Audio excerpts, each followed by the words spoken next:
옛날 아주 먼 옛날 중국 땅에는 춘추전국 시대라는 혼란스러운 시절이 있었어요.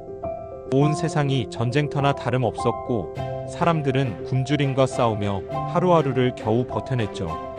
그러던 어느 날 진시황이라는 강력한 황제가 나타나 천하를 통일했어요.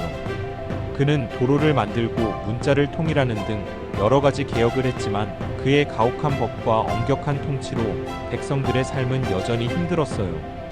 결국 그의 죽음 이후 진나라는 불과 4년 만에 무너지고 말았어요. 그리고 항우와 유방이라는 두 명의 강자가 나타나 천하를 차지하기 위해 치열한 전쟁을 벌였답니다. 그러나 전쟁은 백성들에게 큰 고통을 안겨주었어요. 항우는 전쟁에서 잔혹하게 적군을 학살했고 유방 역시 승리를 위해 많은 세금을 걷고 백성들을 전쟁터로 내몰았어요. 그러는 사이 북쪽에서는 흉노족이 한나라를 위협하고 있었죠. 백성들의 삶은 여전히 고달팠어요.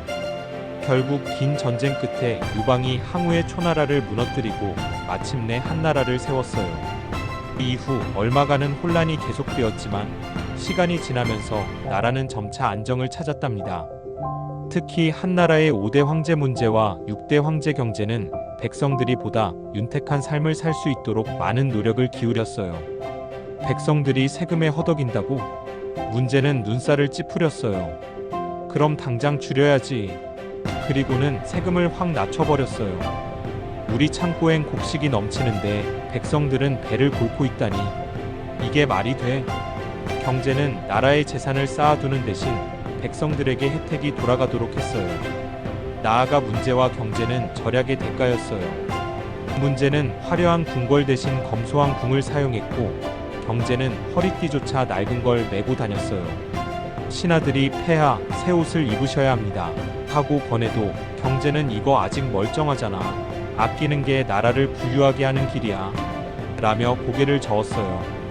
또한 문제와 경제는 쓸데없는 전쟁을 벌이지 않았어요. 다른 왕들은 싸움이 나면 무조건 군대를 모으고 백성들을 전쟁터로 내몰았지만 문제와 경제는 달랐어요. 전쟁은 돈도 많이 들고 백성들도 고생하고 결국엔 나라가 피폐해지는 길이야. 차라리 백성을 부자로 만드는 게 낫지. 그렇게 시간이 지나자 한나라는 점점 풍요로워졌어요. 시장에는 물건이 넘쳐났고 백성들은 소와 나귀를 타고 다녔으며 땅에 동전이 떨어져도 아무도 죽지 않을 만큼 부유해졌어요. 창고에는 쌀이 썩어 넘칠 지경이었고 모두가 평화로운 나날을 보낼 수 있었죠. 이렇게 한나라는 문경지치라 불리는 황금기를 맞이하게 되었어요. 문경지치란 문제와 경제가 다스렸던 한나라의 태평성대를 가리키는 말이랍니다. 하지만 이 모든 것은 경제의 아들 한무제라는 허영심 가득한 황제가 나타나면서 엉망진창이 되어버렸어요. 그는 할아버지 문제와 아버지 경제가 쌓아놓은 황금 보물 창고를 제멋대로 휘두르며 진시황처럼 거대한 무덤을 짓는데 돈을 펑펑 써댔어요. 나아가 흉노족과의 쓸데없는 전쟁을 벌여 나라를 다시 가난과 고통 속으로 몰아넣었죠. 백성들은 곡식을 바치느라 허리가 휘고 하루아침에 자신의 땅과 가축을 빼앗겼어요. 결국 한때 번영하던 나라는 점점 쇠락했어요. 그렇게 문경지치, 문제와 경제가 이루었던 태평성대는 무제의 욕심과 전쟁으로 인해 산산조각이 나고 말았답니다. 두 세대에 걸쳐 쌓아왔던 풍요로움은 빠르게 사라졌고 백성들은 다시 고난 속에서 살아가야 했어요. 그러나 그렇게 백성들에게 눈꽃만큼의 온정도 관심도 없었던 무제는 한나라 역사상 가장 긴 통치 기간을 가진 황제였죠.